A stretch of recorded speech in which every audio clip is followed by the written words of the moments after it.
Okay, this is just to show how you can get Windows 10 and presumably Windows 11 to recognize the count to 5 properly, so you can use dfuse to update the firmware. It just seems like at some later version of Windows 10, whatever built-in detection it has or whatever driver it comes with, it doesn't seem to work, but you can very easily just point to the driver. It actually automatically downloads with dfuse when you download it, so if you followed the instructions to download dfuse, you actually already have the driver. You just have to tell Windows where it is.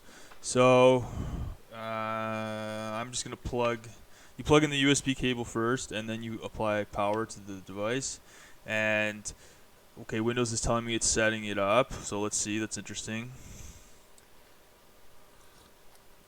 Yeah, just give it a second.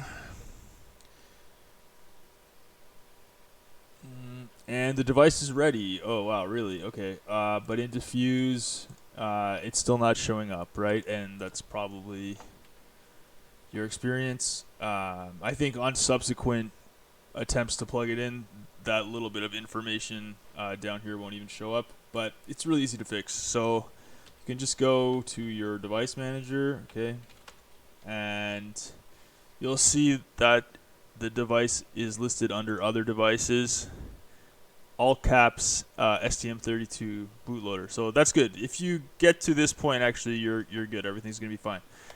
You can right click, and you can either go update driver here or go the long way, properties, driver, update driver. And the key thing is to not search automatically. You need to click on this option, browse my computer for drivers. I've already done this, so it actually already knows where it is, but I'll just show you where it is. Basically, wherever you install dfuse, you need to get there. By default, that's program files x86, and then a subfolder I think called STM microelectronics, and then there might be software subfolder, and then this is diffuse version 3.0.6. I think whatever you download now might be a little bit newer, but it's the same folder structure. Within dfuse folder, there's something called bin. And then inside bin, you're going to see this folder called driver. That's the one we want. If you open it, you'll see it's got all the drivers for at least up to Windows 10. And in each subfolder, there's actually 64 and 32-bit drivers. But all you really need to do is click the driver folder. That's sufficient. Then you can say OK. Then just make sure that include subfolders is clicked. You're going to click next.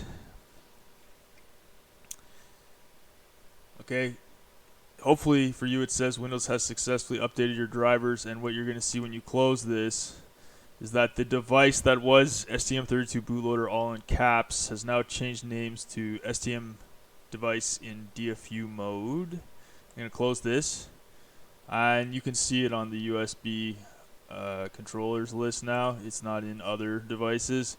And if you go back to diffuse, you'll see that now there is a device listed here. Okay, so that means the pedal is, the driver's installed. And, you know, if I unplug the device now, it's going to leave that list. But if I plug it back in, I don't have to go through all that again. The next time you plug it in, your computer's going to know to use the right driver. So you want to upgrade the firmware, you can click choose. And I have a lot of dfuse. This is sort of my master folder. The latest release, I think, from the website is going to be application release 971 KLM, and you open that, and the last thing you have to click on is upgrade. It's going to complain that you're in DFU mode. Just say yes, it's fine, and it erases the flash, and then we'll dump the new file onto it.